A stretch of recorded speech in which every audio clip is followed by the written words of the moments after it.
I'm going to try to do something different today. I'm using the Sesame Street font, and I am going to be making a waterfall card. And I'm going to be making a name waterfall card. And so what I did was I cut out the letters, and to fit the squares, the smallest square is 1 7/8. So I went with 1 3/4 when I went to make my letters. Now the deal is normally this part of the font in the cartridge doesn't have the letter automatically fit on top of the letter A or any of the letters. So what I did was, because I had the gypsy, I was able to open up a second page and put the letter A on top of the A that I was going to be cutting out. And that then allowed me to adjust the size. Otherwise, I would not have gotten the accurate size. It would just have been guessing every time I would cut it out in my Cricut.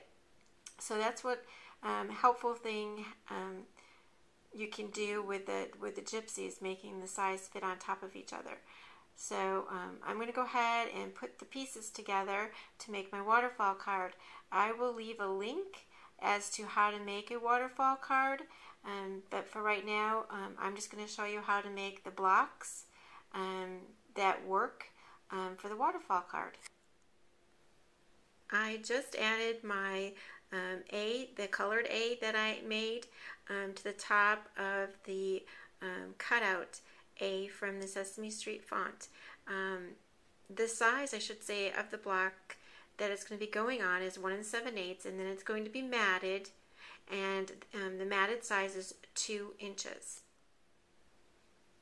I just added my A to my base paper, which was 1 7/8 inches, and then I matted it on the orange, which was 2 inches. I'm going to be doing that to the rest of my letters. I wanted to make my waterfall card a little bit larger than the standard card. So I've made my card so that I cut it out at 10 inches by 7 inches. And I folded that in half.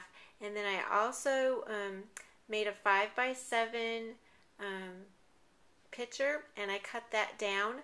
So it's about 3 inches by 5 inches. And then I'm going to attach my waterfall part to this card. Okay, this is going to be the strip that I add my blocks to, and because I'm making a larger card, I cut this out at 11 inches by 2 inches, and in the how-to videos on YouTube, you usually cut it out at 9 inches by 2 inches. But because I am going to be adding another block, I had to add some more length. And I've also noticed that another part of the video, which comes after this segment, I keep saying that it's a 1/2 inch increment. It is 3/4 of an inch. So when you hear my next segment after this, remember, it's not a 1/2 inch that you need to add every time you add a block. It's 3/4 of an inch, and makes a big difference. I'm going to go ahead and show you the rest of the card. Okay, so I'm going to be making 2 cards, and this is another card that I'm making. It's just on the opposite side. So I wanted to show you how I figured the placement of my photo and how this was going to go on so it was even. So I've placed my my picture on there, and I can show you how this adjusts. This strip down here at the bottom, let me slide that up so you can see it. This strip down here at the bottom, I wanted to line up. So what I did was I folded this over where it's going to be at the top of the picture. Let me show you again. There it is. And in order to do that, to make sure that it lines up and my picture's in the right place, I know that I am going to be gluing, I'm sliding this down again, that I'm going to be gluing this piece right here, the bottom piece. This piece is going to be glued onto this strip. And in order to make this all line up right, I have to make sure that this fold, when it folds in half, is at the top of my photo. And that the strip is at the bottom. Let's see, I'll show that again. And the strip is down here at the bottom.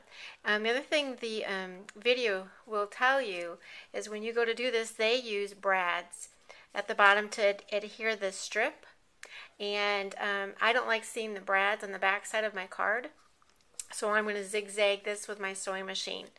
And it works fine to be able to do that. So I'm going to go ahead and finish putting this together, and I'll have 2 cards to show you. Okay, so I've attached the strip that goes across the bottom, and like I said, I zigzag both of those sides down instead of using a brad. The next thing I will do is I will slide in. This is the part that's not folded, goes underneath. As you can see, it'll slide down, and this top piece right here will be glued down to the strip, only to the strip. And I wanted to make sure that it lined up with the top, which you can't really see on here, but there we go. I wanted to line up with the top. So the next thing I need to do is to make my blocks that will go on here. I've already made my blocks for my other card, and again, like I said, I'll have 2 cards to show you, and that's it. Okay, so I wanted to show you really quickly. The bottom is a little bit longer than what the normal video tells you to do. So to adjust that, I'm just going to cut probably about this much off, maybe about, I don't know, about 1/4 of an inch off, a little bit more than 1/4 of an inch, so that it basically is even or a little bit shy of the bottom of my card. That's it. Okay, so I'm ready to put my blocks on my card, and I want to show you how you do this. I've already put the tape on the strip, and because I'm spelling a word, the last letter needs to go on first. And I put the tape on the strip and not on the blocks. The next letter would be up to the next crease, and the next letter. So I'm just showing you very quickly how you assemble this once you get the tape on. It's all attached. And I'm spelling the name Sadie. And it's all set. My card is all set. Except for now, the only thing I need to do is I will put an eyelet at the bottom with a little bit of ribbon. But this is how this will work. And the more you do it, the better it works. But right now, there it goes. The A, I need to test it. The D, bend that a little bit. Oh, and what's really important, the reason you're seeing this pink is that when you go to mat your letters, whatever paper you mat with, is the back side of it is going to show up. So if you want white on the back, that's what's going to show. But otherwise, this is how that works. And my card is finished, other than that little eyelet. Here's the card that I did in the pastel colors, and this is how this one works. And like I said, I think this would be really great. You can do any journaling on this long piece at the very bottom, or you could probably really, you could stamp things, you could put more pictures at the bottom. There's just so many things that you can do with this type of a card. And I also added a little bit of what I call an awning to the top of the card. I just kind of like, it's just what I liked at the end of making it. So I hope this gives you some ideas.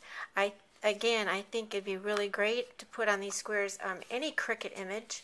I can see the Live Simply flowers on there, and I could see a black and white photo of your garden.